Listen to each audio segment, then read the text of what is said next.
Graça e paz, amém, irmãos? Nós vamos ficar em pé, vamos ter um tempo de oração. Nós estamos nesses 21 dias, de jejum.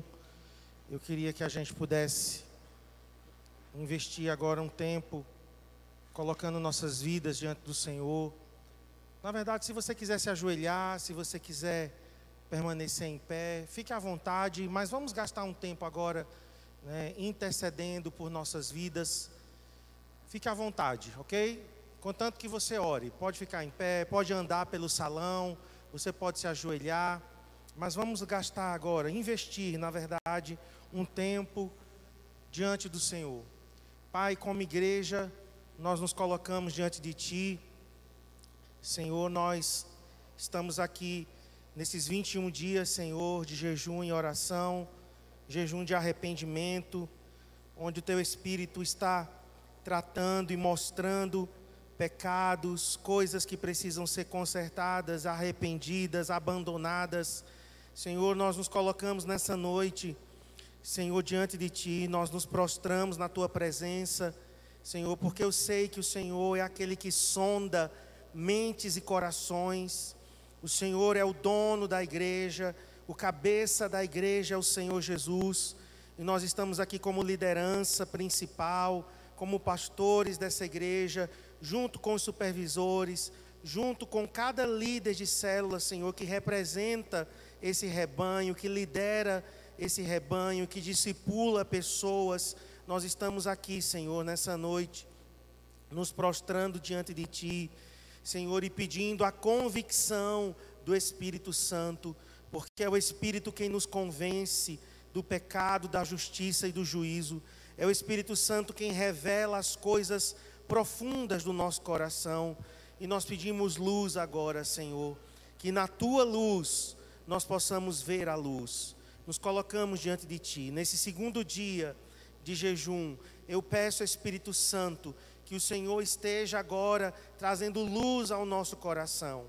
Senhor, que haja um tratar profundo do Senhor, que não haja superficialidade, Senhor, em nós, mas que nós possamos aprofundar, Senhor, e pedir que o Senhor sonde o nosso coração.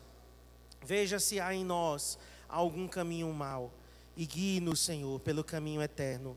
Senhor, Tu nos sondas e Tu nos conheces. Sabes quando nos assentamos e quando levantamos. Ainda a palavra não saiu da nossa boca, o Senhor já conhece tudo. Senhor, eu peço, Senhor, o sondar do Teu Espírito, que o Senhor nos convença, não é por força nem por violência, mas pelo Teu Espírito.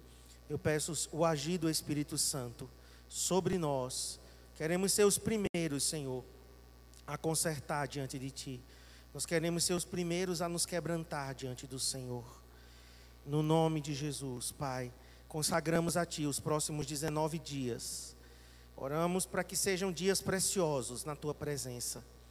Abençoamos, Senhor, cada pessoa que está jejuando, cada pessoa que atendeu a essa santa convocação, que não partilhou do Teu Espírito.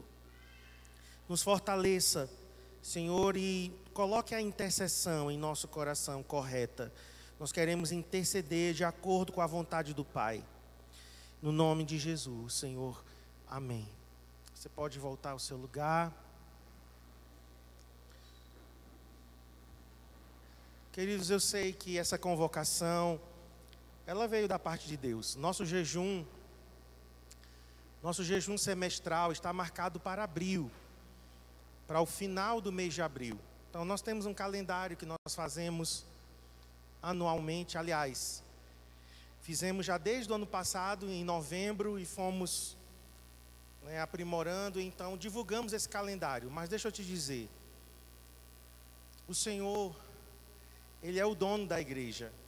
Nós fazemos calendário por organização, nós temos que ser organizados e planejados, nós temos que fazer isso com antecedência. Mas não significa que Deus não tenha o poder e a autoridade e a liberdade de mudar o nosso calendário, dele bagunçar tudo, uma santa bagunça. Na verdade não é nem bagunça, é colocar em ordem. Então não temos problema nenhum, de fazermos esse jejum e no mês de abril fazermos o nosso jejum semestral, como estava previsto, né, no nosso calendário. Mas eu creio que é uma convocação urgente da parte de Deus. Não estava planejado, na verdade, domingo pela manhã. Quantos estiveram aqui domingo de manhã? Então, vocês que estiveram de manhã, vocês presenciaram um momento assim muito forte, uma unção realmente profética nesse lugar, que foi diferente da tarde. Quantos estavam à tarde? Levanta a mão, quem estava à tarde. Então foi diferente. Talvez os de tarde não perceberam assim, com tanta clareza como foi de manhã. Mas como nós somos uma só igreja, então de tarde eu agi por fé, não por sentimento, mas agi por fé em lançar o mesmo desafio. Mas nós estávamos aqui pela manhã e estávamos cantando a última canção, do louvor, que é a canção Que Se Abram os Céus. Vocês conhecem, né? Que se abram os céus, o teu reino vem. E nessa hora eu estava tocando o teclado. E então eu senti uma forte convicção do Espírito Santo. Claro que há um trabalhar de Deus, ao longo de alguns dias. Durante todo esse tempo que eu estive lá em Almirante Tamandaré, Deus já estava trabalhando coisas em meu coração, como pastor de vocês. Mas então eu senti, naquela hora, o Senhor dizendo assim: Marcos, vocês estão pedindo para eu abrir os céus, mas eu não vou abrir os céus. Irmãos, isso me chocou muito. Isso, digo, Deus, isso é muito forte o que o Senhor está dizendo. E o Senhor disse: é isso mesmo, eu não vou abrir os céus. E aí então foi quando Ele colocou um texto que nós estudamos lá em uma das aulas, que foi o texto de 2 Samuel, no capítulo 20. Nós não vamos ler, porque nós já lemos no domingo, mas eu só estou explicando o contexto, Quem sabe alguém não estava aqui domingo, ou os que estavam à tarde, não entenderam muito bem o que é que o Espírito Santo estava dizendo. Então, Deus colocou esse texto: 3 anos de seca, 3 anos de fome, e Davi finalmente vai consultar o Senhor. Ainda bem que Davi foi consultar o Senhor. E o Senhor diz: é porque a casa de Saul é uma casa de sangue, sanguinária, é uma casa assassina. Eles quebraram a aliança, por isso eu fechei os céus. Em outras palavras, quem fechou os céus não foi Satanás. Satanás não tem poder de fechar os céus sem uma ordem de Deus. Então, o que Deus disse a mim: Marcos, os céus estão fechados, em certo sentido, sobre vocês, porque há pecado. Pecado fecha céus sobre nós. Todas as vezes que há pecado não confessado, pecado escondido, e dependendo do tipo de pecado, irmãos, isso é mais sério. Determinados pecados são pecados para a morte, diz lá o apóstolo João na primeira carta. Então, dependendo do pecado que seja, os céus se fecham sobre a nossa cabeça. E estamos falando como igreja, estamos falando como coletividade. Então, por isso é necessário um arrependimento coletivo, a necessidade de uma busca. Então, começamos os 21 dias de jejum. E nós estamos orando para que Deus nos mostre quais os pecados que nós temos que confessar e arrepender diante do Senhor. Ontem o Senhor me mostrou já começou ontem, que é o pecado de orgulho. Ontem Deus tratou comigo, na intercessão aqui, nós estamos finalizando de manhã ao meio-dia, então de 11h30 a meio-dia nós estamos orando. E na oração de ontem eu senti realmente o Espírito Santo me direcionando para confessar e pedir perdão pelo pecado de orgulho. Porque nós podemos, irmãos, ser uma igreja abençoada, nós podemos ser uma igreja que cresce, nós podemos espalhar as células na cidade, nós podemos ganhar almas para Cristo, mas não podemos nos orgulhar. E eu senti o Espírito Santo, me corrigindo. Há orgulho em seu coração. Eu estou confessando agora os meus pecados, tá? Como liderança diante de vocês. há orgulho no seu coração. E então Deus foi tratando, né? Porque Deus ele é muito específico. O que é orgulho? Orgulho, queridos, é o pai de todos os pecados. O orgulho foi o primeiro pecado cometido em toda a história. Lá no céu, um anjo, um arcanjo, um querubim chamado Lúcifer. O primeiro pecado foi o pecado de orgulho. E qual é o pecado de orgulho? É independência de Deus. É achar que pode fazer as coisas sem Deus. É achar que nós somos demais, né? A gente é top, né? A gente é bom mesmo, nós somos talentosos. Tudo isso está acontecendo por causa de nós, né? E quantas vezes, né, como pastor, nós somos atacados com o orgulho. Por quê? Porque Lúcifer, que agora é Satanás, ele quer transferir o coração dele, orgulhoso, soberbo, independente de Deus, que quer ser igual a Deus. Então, nós precisamos nos quebrantar. E ontem eu realmente estive aqui me humilhando, especialmente quando Deus mostra, né, algo específico. Então, nós temos que ir lá e confessar, né, e pedir perdão. Senhor, eu te perdoo toda raiz de orgulho, de independência, de autossuficiência. Se eu me achei, né, que eu era alguma coisa, que tudo isso estava acontecendo por minha causa, ou por causa de um modelo. Às vezes o orgulho está no fato de ter célula, de ser o MDA. Isso é orgulho. E Deus estava dizendo, o crescimento vem por minha causa. O MDA é apenas uma ferramenta. O MDA, as células, o discipulado é uma ferramenta, mas o crescimento vem de mim. Se eu não der crescimento, vocês não são nada. Foi assim que Deus falou. Então é uma dura correção, mas eu aceito, porque eu estou pedindo. É isso que eu quero. Eu quero que Ele me coloque de volta realmente no prumo dele, que é o que eu vou falar na próxima mensagem. Vou falar sobre o restante do capítulo de Josué e em Amós, quando Deus mostra uma parede torta e um prumo, que é um instrumento para mostrar se a parede está reta ou não. Então nós temos que endireitar o nosso coração, queridos. E hoje pela manhã, hoje foi o segundo dia, hoje pela manhã, a pastora Cristiane colocou aqui algumas canções, e teve uma canção, que uma frase, eu gosto de Deus porque é assim, porque Ele, às vezes Ele pega uma frase, às vezes Ele, né, nos surpreende, uma frase da canção, que a gente canta tanto, né, e aquela frase veio como um nocaute, né, um soco assim, santo, divino, né, que é Romanos capítulo 11, versículo 34, que diz, porque dele, por meio dele e para ele são todas as coisas.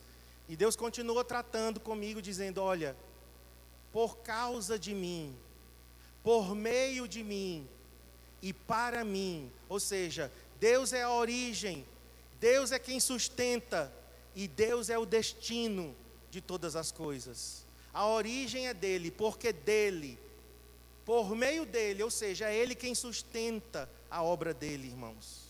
A obra de Deus é sustentada por Deus.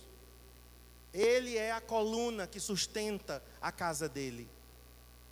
E para ele, o que é isso? Para a glória dele, são todas as coisas. Então, assim como Deus está falando ao meu coração, eu creio que Ele pode falar ao seu coração também, nesses ainda 19 dias que nós temos pela frente. Então eu quero convocar você. Se você não pode estar aqui pela manhã, nós estamos aqui pela manhã até o meio-dia. Mas se você não pode, escolha outro horário. E assim, venha mais de uma vez na semana, né? Eu sei que alguns aqui têm costume de vir no seu dia da semana, mas vamos intensificar.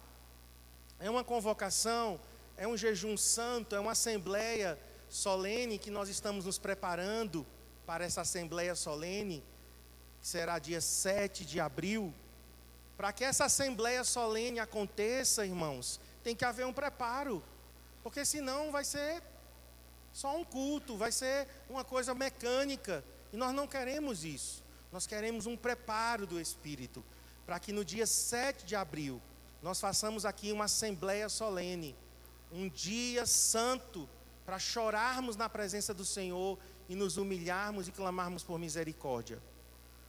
Então, estamos te convocando. Na verdade, é Deus quem está nos convocando para nós nos envolvermos em oração e em jejum, sondando o nosso coração. Eu creio que Deus vai mostrar muita coisa. Amém? Antes de nós compartilharmos a palavra, eu quero pedir aos pais que têm crianças que vocês fiquem com seus filhos junto a vocês. Estão me pedindo aqui porque as crianças estão correndo pelos corredores, lá fora. Então eu queria pedir que você que tem pai, você que tem mãe, aliás, você que é pai, você que é mãe, vá atrás do seu filho. Você que tem pai não, você que é pai, você que é mãe, vá atrás do seu filho, tá bom? A outra coisa também, né, no final dos 2 cultos, nós lançamos aqui o desafio da nossa mesa de som. Então, eu terminei fazendo um desafio, né, para que nós levantássemos 30 contribuintes a R$50. Então, nós já conseguimos muita gente, glória a Deus, já temos um bom número, mas ainda está faltando. Eu não vou dizer quantos estão faltando, certo? Mas eu quero estimular a tua fé, né, mas está faltando. Você pode se juntar a outra pessoa, né, se você não tem como contribuir com 50, desde que um fique responsável, tá? Então você pode juntar com o irmão, olha, eu e você, eu dou 25, você dá 25, eu dou 30, você dá 20, mas um vai ficar responsável, tá certo? Então a gente vai fazer um carnezinho no nome de uma pessoa. O pessoal do Ministério de Música, por exemplo, alguns não podem contribuir com os 50. Então eles estão formando grupo, mas um vai ficar responsável de arrecadar o dinheiro, vai ficar no nome dessa pessoa o compromisso, e aí ela vai ficar responsável de arrecadar com seus companheiros. Então está faltando muito pouco. Quando completar, a gente vai então divulgar para os irmãos e vamos marcar, né, a data da compra. Quando nós tivermos já os nomes, quando a gente tiver a data, aí nós vamos fazer a compra da nossa nova mesa de som. Amém. Agora abra comigo em Apocalipse.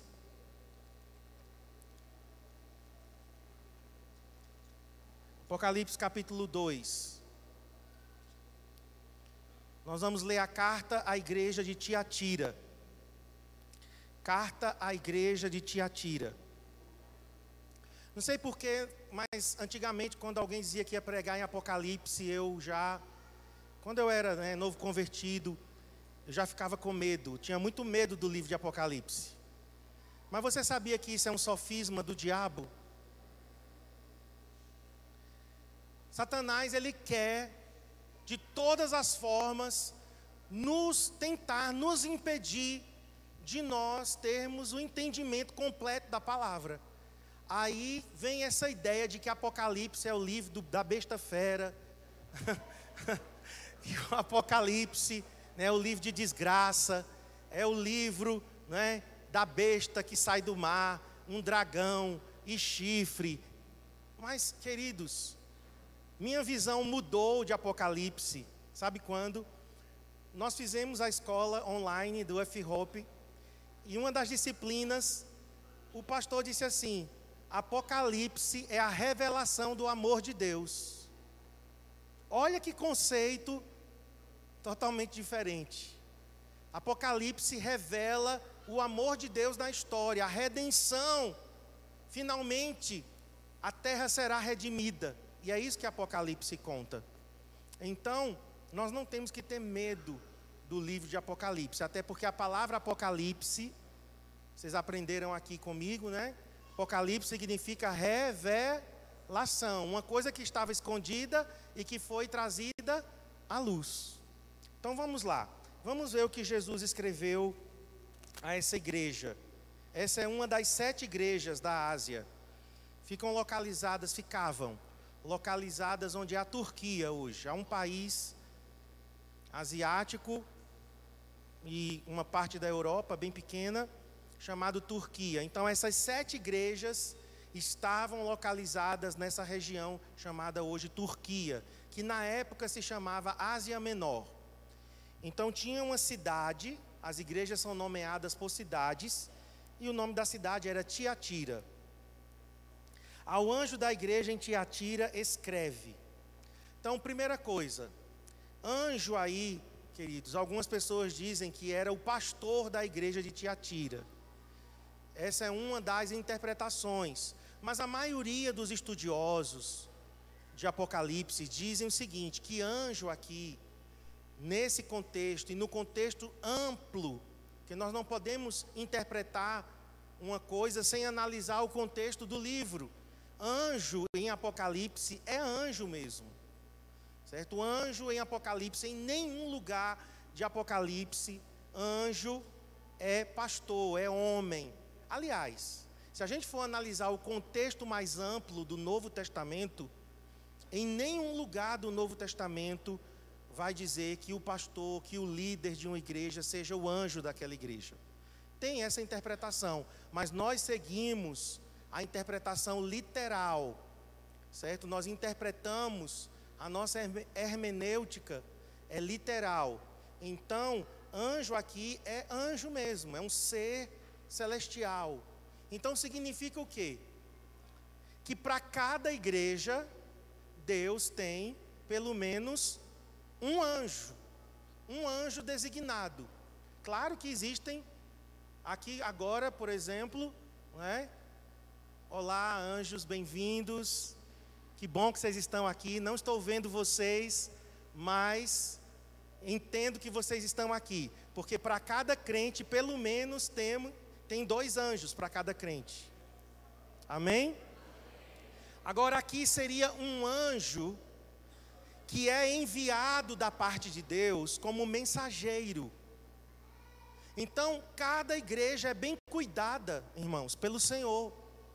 A igreja local não está abandonada. Viu? A igreja local não é assim, ó, como diz por aí, casa de mãe Joana. Já ouviram essa expressão? Né? Banda voou. Não, tem um anjo para cada igreja local.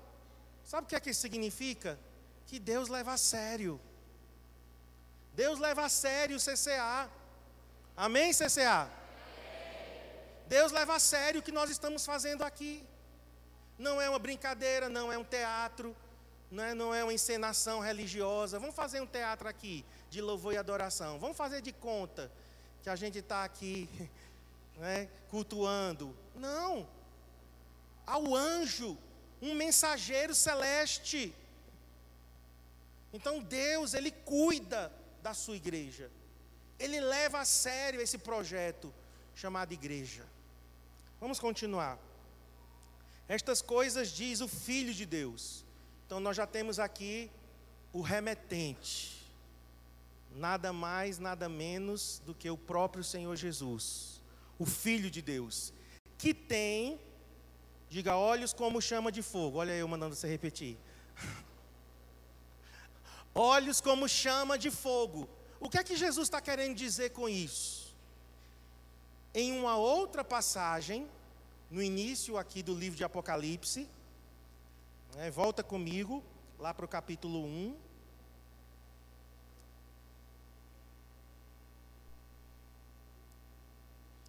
Um 14.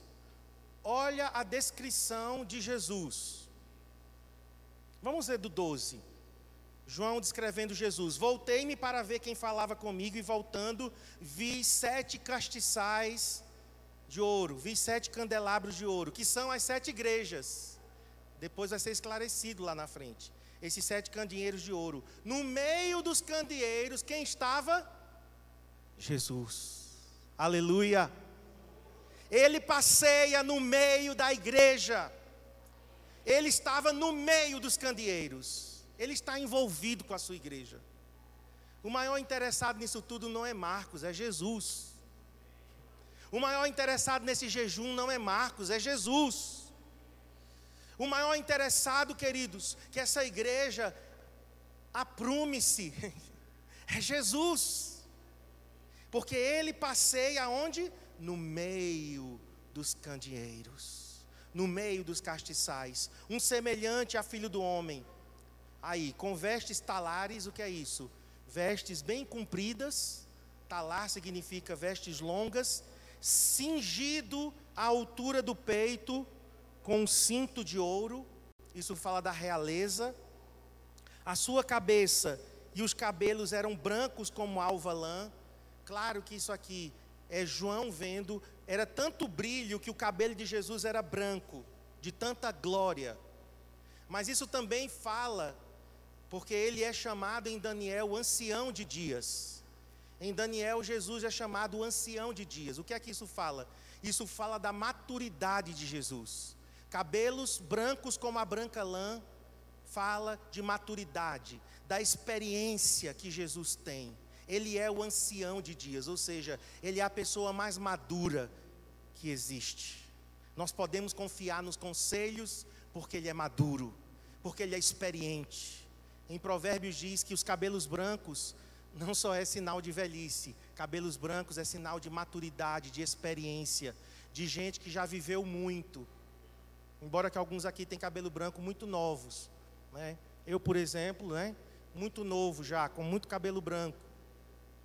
Mas cabelo branco simboliza essa maturidade, essa experiência. Então ele tinha cabelos como a lã, né? A alva lã, como neve. Aí sim, os olhos como chamas de fogo. E essa expressão, chamas de fogo, são olhos penetrantes. Já viu o olhar do homem, do super-homem? Já viu aquele raio que sai do olho do super-homem? Aquele raio laser que queima, destrói. É mais ou menos isso aqui. Jesus é o nosso super-herói, né? E os olhos dele são como chamas de fogo. O que é que o fogo faz? Óbvio, né? Que queima. Mas, vamos pensar mais. Aquece, ok. Purifica. Se você quer esterilizar alguma coisa, o que é que você faz? Passa pelo fogo. Então essa expressão aqui, olhos, vamos voltar para o 3, só estava querendo mostrar de onde vem isso, né? Olhos como chamas de fogo, queridos, são olhos que purificam, são olhos que vão lá dentro e fazem tipo, não é nem raio-x, mas vamos imaginar aí uma ressonância magnética, uma tomografia, penetra. Nós temos que deixar que a nossa vida seja esquadrinhada por esse olhar de fogo de Jesus. Gente, eu assisti uma cena desse filme, João, o Apocalipse de João. Eu chorei demais nessa cena. Quando João entra e ele vê os 7 castiçais, os 7 candeeiros, e Jesus está de costas, e ele vê Jesus de costas, e quando Jesus se vira, irmãos, então eu me arrepio só de pensar naquela cena. Quando Jesus se vira, os olhos de Jesus atingem João e João cai como morto, só do olhar de Jesus. Jesus vai lá e diz: não temas, levante-se, meu amigo. É só para você ter uma prova de que o meu olhar é como chamas de fogo. Queridos, o CCA está sendo sondado por Jesus como chamas de fogo, olhos como chamas de fogo. Um olhar que vai e penetra. Deixa ele penetrar. Deixa ele expor o que realmente está em nosso coração. Para que haja uma cura, para que haja uma mudança, para que haja conserto. Como é que nós vamos saber o que tem lá dentro se a gente não deixa que ele sonde? Como é que um diagnóstico vai ser dado, irmãos, se a gente não quer passar pelo exame? Depois ele diz: o que tem pés semelhantes ao bronze polido. Bronze é um metal na Bíblia que simboliza, sabe o quê? Olha aqui para mim. Ouro significa realeza. O ouro simboliza a divindade. Prata simboliza a redenção. Prata é redenção. Mas bronze, quem arrisca aí? Bronze é julgamento. Lembra do que eu falei domingo? Bronze no Antigo Testamento era o material que era feito o altar do holocausto. O altar do holocausto era feito de bronze, onde os sacrifícios eram oferecidos. A cruz foi este altar de bronze. Na cruz Jesus levou os nossos pecados. Ele foi julgado por nós. Na cruz a justiça de Deus foi satisfeita. Então quando a gente fala de julgamento, não é para destruição. Julgamento não é para Deus acabar conosco, não. Julgamento é para Deus nos colocar de volta no rumo. É para Deus nos chamar de volta à sensatez. Para que a justiça dele seja satisfeita e o acusador seja calado. Porque olha, quando há pecado e esses pecados não são confessados, sabe o que é que acontece? Satanás vai e nos acusa diante de Deus. Deus, o CCA, vou colocar como coletivo, tá? Mas é claro que a coisa se processa individualmente.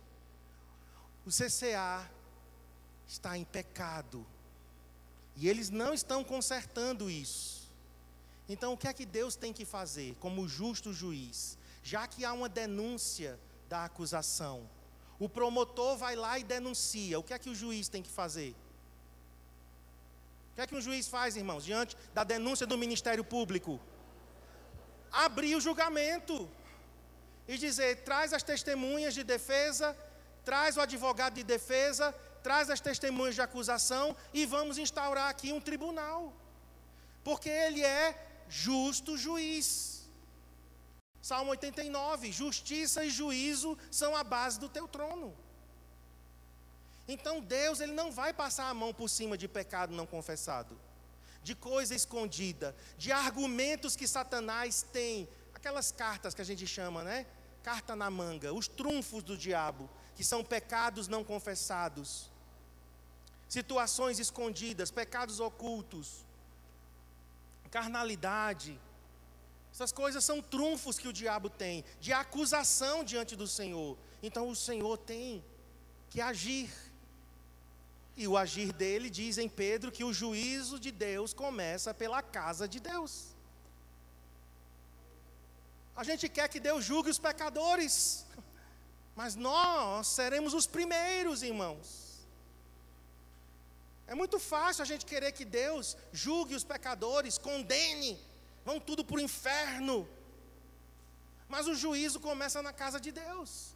1 de Pedro, capítulo 4. Está lá, leia. Então o julgar de Deus não é para condenar. O julgar de Deus é para corrigir e para purificar. Amém? Então por isso que aqui os pés de Jesus são como bronze polido, porque bronze é o metal que simboliza julgamento. Agora vamos lá. Jesus diz assim: conheço as tuas obras. Interessante, porque a igreja que recebeu mais elogios foi essa. Por incrível que pareça. Eu fui aqui contar os elogios que Jesus deu a Éfeso, que Jesus deu a Esmirna, a Pérgamo, a Sardes, a Filadélfia. Laodiceia não recebeu nenhum elogio. Mas Éfeso rejeitava o mal, perseverava e era paciente. 3 coisas. Esmirna suportava o sofrimento. Pérgamo mantinha a fé em Cristo. Sardes, poucos tinham mantido a fé. E Filadélfia perseverava na fé. Mas olha o que Jesus diz de Tiatira: eu conheço as tuas obras, 1. Conheço o teu amor, 2. Conheço a tua fé, 3. Conheço o teu serviço, 4. Conheço a tua perseverança, 5. 5 coisas que Jesus elogia dessa igreja. E ele ainda diz assim: e as tuas últimas obras são mais numerosas do que as primeiras. Jesus estava dizendo: olha, ultimamente vocês estão trabalhando ainda mais do que no início. Puro elogio. Conheço, irmãos, Jesus conhece a sua igreja. Jesus conhece o CCA. Ele sabe o que nós temos feito para Ele. Com certeza o Senhor nos elogiaria pelo nosso trabalho, pelo nosso serviço. Porque eu sei que os irmãos trabalham tanto, servem ao Senhor incansavelmente. Esse trabalho de discipulado é um trabalho artesanal. É trabalho trabalhoso, redundância mesmo. Trabalho trabalhoso. Trabalho de célula, vocês sabem o que é estar toda semana junto com os irmãos, perseverando, abrindo a casa. Quem é anfitrião, o quanto que isso é trabalhoso, como suja, como desgasta. Liderar, visitar, se importar com as pessoas. Olha, queridos, eu tenho certeza que Jesus nos elogiaria pelo nosso trabalho. Amém? Acredito também que Ele nos elogiaria pela nossa perseverança. Muitos têm perseverado, apesar das pressões, das críticas, perseguição na família, não é? Perseguição do inferno se levantando para tentar deter, para tentar parar, mas a gente tem perseverado. Elogio de Jesus pela fé, pelo amor. Obras mais numerosas agora do que as primeiras. Amém. Mas, queridos, verso 20 chega. E aí Jesus coloca um ponto no verso 19. E diz: tenho, porém, contra ti. Jesus falando isso. Já pensou? Jesus chegando para você hoje, olhando no teu olho e dizendo: tenho, porém, contra ti uma coisa. Então, quando Jesus diz assim: eu tenho, porém, contra ti, não é porque Ele está querendo ser mal, porque Ele está querendo nos machucar, nos diminuir. Não. Porque Ele repreende a quem Ele ama. A quem muito ama, muito se corrige. Por que corrigimos os nossos filhos? Porque queremos que eles sejam homens. Porque amamos. E quem é pai e mãe sabe que você tem que corrigir, e corrigir, e corrigir, e corrigir.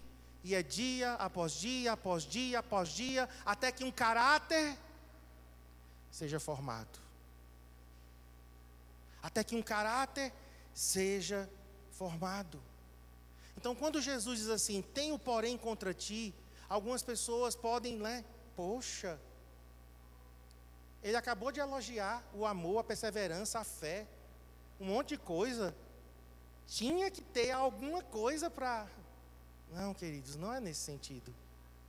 É porque Jesus, Ele sabe elogiar, mas Ele também sabe corrigir. Ele sabe fazer as duas coisas. E o que é, irmãos, que essa igreja aqui tinha, que o Senhor estava contra ela? É uma coisa aqui só: vocês toleram Jezabel. É simples. Jesus é direto. Tenho, porém, contra ti o tolerares que essa mulher Jezabel, que a si mesmo se declara profetiza, não somente ensine, mas ainda seduz os meus servos a praticarem a prostituição e a comerem coisas sacrificadas aos ídolos. Jezabel é uma mulher que aparece no Antigo Testamento. E ela havia casado com um rei chamado Acabe. Mas na verdade quem mandava era Jezabel no reino. Jezabel, ela era idólatra, porque ela era adoradora de Baal. Jezabel era uma rainha pagã, cruel. Todos tinham que fazer o que ela queria. Então ela representa, na verdade, um espírito de manipulação e controle.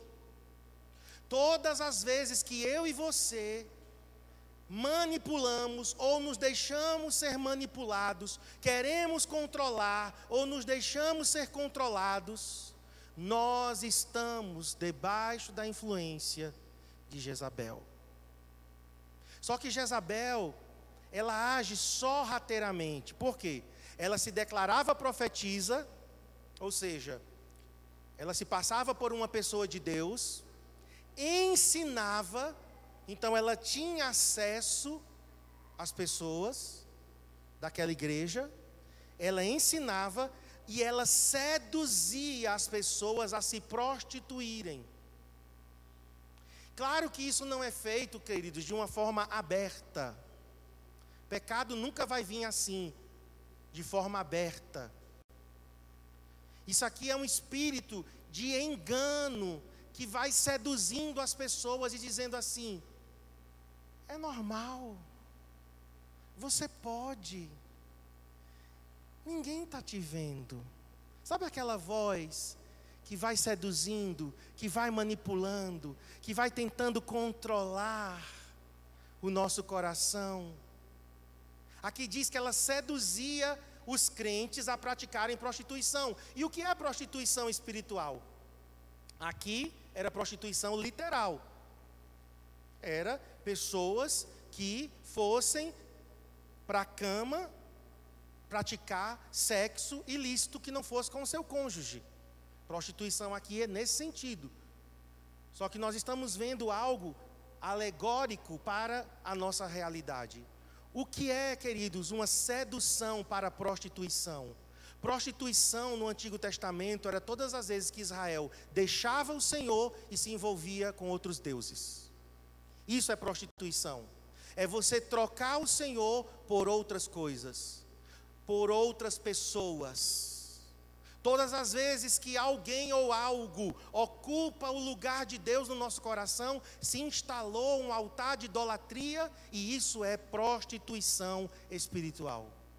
Você está trocando Deus, que é o seu marido, estamos falando de uma aliança, né, de casamento, estamos trocando o Senhor e colocando outras coisas e outras pessoas. E o pior, que muitas vezes há pessoas que são seduzidas, induzidas, que é a outra palavra que é usada aqui. Incitadas, aliás, não é induzidas, é incitadas. Verso 22. Jesus diz assim: eu dei tempo para que essa mulher se arrependesse, ela todavia não quer se arrepender. Veja, Jesus é paciente até com Jezabel. Jesus é longânimo até com essa pessoa na igreja de Tiatira. Eu dei tempo, mas ela todavia não quer se arrepender da sua prostituição. E Jesus diz assim: eu a prostro em cama, ou seja, ela vai ficar doente, bem como em grande tribulação os que com ela adulteram. Era como se fosse um pacto de adultério e pecado. E nós temos que ter cuidado com isso, irmãos, porque existem pessoas que estão nos seduzindo para nos afastarmos do amor do Senhor. Todas as vezes que alguém se coloca no nosso caminho, sorrateiramente, tentando nos seduzir, tentando nos afastar do Senhor, é o espírito de Jezabel. Jezabel hoje não é uma pessoa, tá? Então, por isso, né, se você está aí, quem é? Quem seria? Não é uma pessoa. Nós estamos falando aqui de um espírito demoníaco. Nós estamos falando aqui de um principado maligno que atua onde? Nos crentes. Jesus está escrevendo para crentes. Jezabel pode atuar na minha vida. Todas as vezes que eu quiser controlar vocês, manipular vocês, eu estarei debaixo da influência de Jezabel. Por isso que as coisas de Deus não são feitas forçadamente. As coisas de Deus não são por coação, não por força, nem por violência, mas pelo Espírito de Deus. Por exemplo, eu posso convocar vocês a jejuar, eu posso convocar vocês a orar, como eu estou fazendo. O que eu não posso é manipular vocês. Entendem a diferença?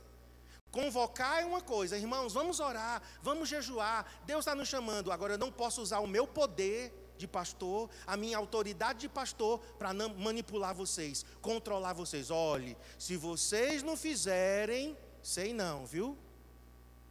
Nem me responsabilizo. Eu estou, na verdade, o quê? Controlando. Eu estou manipulando. Eu estou entrando num terreno que o Senhor não me autoriza a andar. E, sinceramente, muitos de nós, para não dizer todos nós, já fizemos um pouquinho disso. Sim ou não? Quem é corajoso aqui para admitir que já manipulou e controlou? Ou quis, pelo menos, manipular e controlar? Eu sou o primeiro a dizer que sim. E nós temos que ter muito cuidado, porque é uma linha muito fina. Exige abuso físico, exige abuso verbal, exige abuso sexual, mas existe abuso espiritual. O que é o abuso espiritual? Jezabel em ação. Uma mulher que se diz profetiza, então é tido como uma pessoa de Deus, que ensinava, então ela tinha acesso à escola ministerial, ou ao microfone, então era alguém que tinha influência, mas diz aqui, que ela seduzia os crentes, os servos do Senhor, a praticarem prostituição e mais, que eu não li o restante aqui do verso 20, que diz, e a comerem coisas sacrificadas aos ídolos. Sabe, às vezes são amizades que nos seduzem. Deixa eu te dizer, nem toda amizade vem de Deus. Tem amizades que vêm para controlar e manipular. Especialmente alguém carente. Aí é que entra aquela questão de dependência emocional. Nós temos que ter tanto cuidado isso no discipulado. Nós temos que ter tanto cuidado com isso de amizade. As pessoas estão nos levando a termos um relacionamento maior, mais profundo com o Senhor, ou nós estamos sendo afastados do Senhor? O nosso coração está esfriando. Porque aqui há uma troca clara. Prostituição é uma substituição. É você ir para a cama com alguém que você não deveria ir, porque não é o seu cônjuge.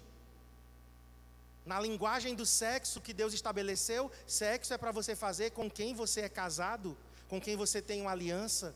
Então prostituição é tudo que é fora disso. Ou seja, nós temos uma aliança com Deus, irmãos. Nós que nascemos de novo e somos habitação do Espírito, nós temos uma aliança com Deus. Nós temos um compromisso com Deus. E muitas vezes nós estamos seduzidos, tanto a prostituição como a comer coisas sacrificadas aos ídolos. Paulo fala mais sobre isso lá em 1 Coríntios. Porque Corinto era uma cidade de muitos templos, comidas sacrificadas aos ídolos. Eram comidas que eram oferecidas aos ídolos, num culto. E Paulo diz, na verdade, que nós não temos que perguntar, né, no contexto de comida mesmo. Você não tem que ficar perguntando, e aí, foi consagrado ou não foi? Não, você ora e santifica. Mas o contexto aqui é alegórico.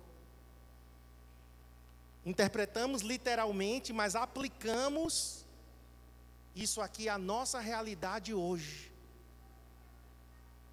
Talvez hoje ninguém aqui comeu comida sacrificada a ídolo, literalmente. Não é?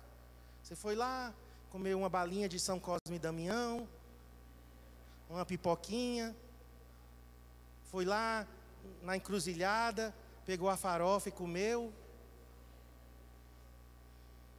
Então a aplicação para nós hoje é o quê? Algo espiritual? Será que nós não estamos sendo induzidos a tocar em coisas que profanam a santidade de Deus na nossa vida? Determinadas coisas, determinados locais não são adequados para nós. E você é que tem que saber. O problema é quando você não sabe. Quando Paulo nos instrui até a aparência do mal a gente fugir. Não é nem do mal, é da aparência do mal. Tem lugares em Garanhuns que eu não vou. Eu poderia ir, mas eu não vou. Por quê? Porque é a aparência do mal. E eu dou satisfação sim da minha vida às pessoas, porque eu sou uma carta viva. Eu sou um testemunho vivo. Não tem essa história de que eu não dou satisfação da minha vida. Entendem? Então eu preciso saber se eu não estou debaixo da manipulação e do controle de um espírito que quer induzir, seduzir e levar os servos de Deus a se prostituir, ou seja, a trocar Deus por outras coisas, por outras pessoas. Existe espírito de sedução que entra, por exemplo, na área sentimental. Pessoas que são seduzidas na área sentimental e ficam presas naquilo, então substituem Deus. Aquilo que eu acreditava lá nas aulas foi falado, né? O pastor Cote disse assim: gente, qual é o caso mais difícil de você aconselhar? Aí cada um que dizia uma coisa: abuso, não sei o que. Eu disse: não, é uma pessoa apaixonada. Uma pessoa apaixonada. Por quê? Porque ela está seduzida. E aí você não tem mais acesso. Quem está controlando? A sedução. Que pode, tá? Não estou dizendo que toda sedução está debaixo do domínio de Jezabel. Não, mas pode estar. Porque se está nos levando para longe de Deus, porque o contexto é esse aqui. Incitando os servos do Senhor. E ele diz aqui no 22, eis que a próstata de cama, nós vamos encerrar. Bem como em grande tribulação, os que com ela adulteram, ou seja, havia um pacto de adultério. Ela e os discípulos. Ela e as pessoas que ela ensinava. Havia, como diz, um coloio. Sabe o que é um coloio? Um combinado, um arranjado, né? E aqui diz, com ela adulteram, caso não se arrependam das obras que ela incita. Olha só, um poder maligno incitando. O que é incitando? No português assim, bem claro. Provocando, cutucando, né? Empurrando, vai. Entendem, irmãos? Quando muitas vezes nós nem estamos nos dando conta. Vamos terminar. Matarei seus filhos, olha que sério. E todas as igrejas conhecerão que eu sou aquele que sonda mentes e corações. E vos darei a cada um segundo as vossas obras. Aquele que tem olhos como chamas de fogo, ele disse, conhecerão. Todas as igrejas conhecerão que eu sou aquele que sonda mentes e corações. 24. Digo todavia a vós outros, os demais de Tiatira, a tantos quantos não têm essa doutrina e que não conheceram. Então tinha gente lá que tinha escapado. Tinha gente naquela igreja que não tinha se contaminado com o espírito de Jezabel, de manipulação e controle, de indução à prostituição espiritual, ao adultério espiritual. Então ele diz, digo todavia a vós outros, os demais de Tiatira, a tantos quantos não têm essa doutrina e que não conheceram, como eles dizem. Olha como os seguidores de Jezabel diziam, não, a gente conhece as profundezas de Satanás. Já pensou, gente? Se orgulhar disso. Não, a gente é conhecedor dos segredos. Ele disse, mas tem gente aí que não se contaminou. Outra carga não jogarei sobre vocês, tão somente conservai o que tendes. E eu termino aqui. Irmãos, vamos conservar o que nós temos até que Jesus venha.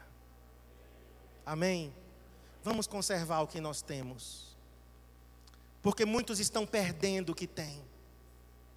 E Jesus disse, guarda o que tens, para que não te roubem. Guarda o que tens. Então eu quero conclamar você nessa noite. Vamos ficar em pé para nós orarmos e vamos encerrar.